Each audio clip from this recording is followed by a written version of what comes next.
Guys, when I was in junior high, we had the most delicious chocolate chip cookies I have ever tasted. Not just on holidays or special occasions. Every day they were 75 cents each. And I would reach deep into my pocket for that tasty treat. Same pockets where the bullies would search for my dignity. But I hid it. Deep, deep within me. We were really big on mechanical pencils, pens with erasers. See, we wanted to erase everything and etch nothing in stone. The world was looming large before us as a thing we would own, and the unknown was not for us, for we were deciders. The truth was inside us, and any so-called facts presented would be judged by our whiteout and highlighters. The truth would be marked or erased. We would not be rescued or saved, bullied, taught, or chased. We were deciders of fate.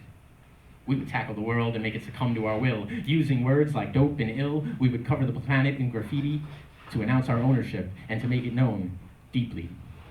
And on the bus rides home, we would play games and sing songs, stick our head out the window and scream anything funny, cathartic, or mean, because the world was ours as we swung from those bars, throwing our trash at the passing by cars. And at least once a week, dear God, at least once a week, kids in the back of the bus would grab a kid from the front of the bus, drag him to the back, and then beat him into submission for no reason.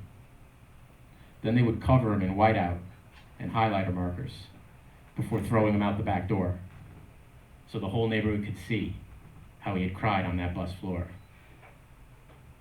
And once in the halls, I watched my friend sell a gun from his locker, which wasn't exactly a shocker, but which made me feel better about copying my homework. The word had become a misnomer. And Ms. Vasquez used to cry to her classes about the responsibility of deciding who passes without the support of the students, the staff, or the masses. And once two students took a sheet of clear plastic, they wrapped it around my head and dragged me suffocating backwards, which is still the best metaphor I've ever found for what it feels like when reality happens. Like when I was hit in the head with a textbook and thrown down a flight of stairs like a symbol of how nobody cares. I sat on the floor and I sobbed and I shook at what is still the most brutal lesson I ever took from a book, because I was a good kid who did what he was told and who stood up to violence loud, proud, and bold. I was always afraid, but never enraged, engaged in a hope like a bird just uncaged. I would laugh every day, every chance that I could, with friends who would shine with beauty and good.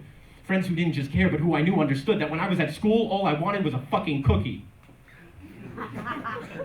When I got home, all I wanted was to escape that reality.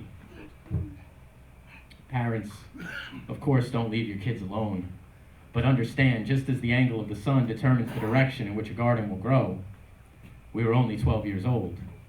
We didn't come up with that shit on our own. They're already following. You have no choice but to lead. Thank you.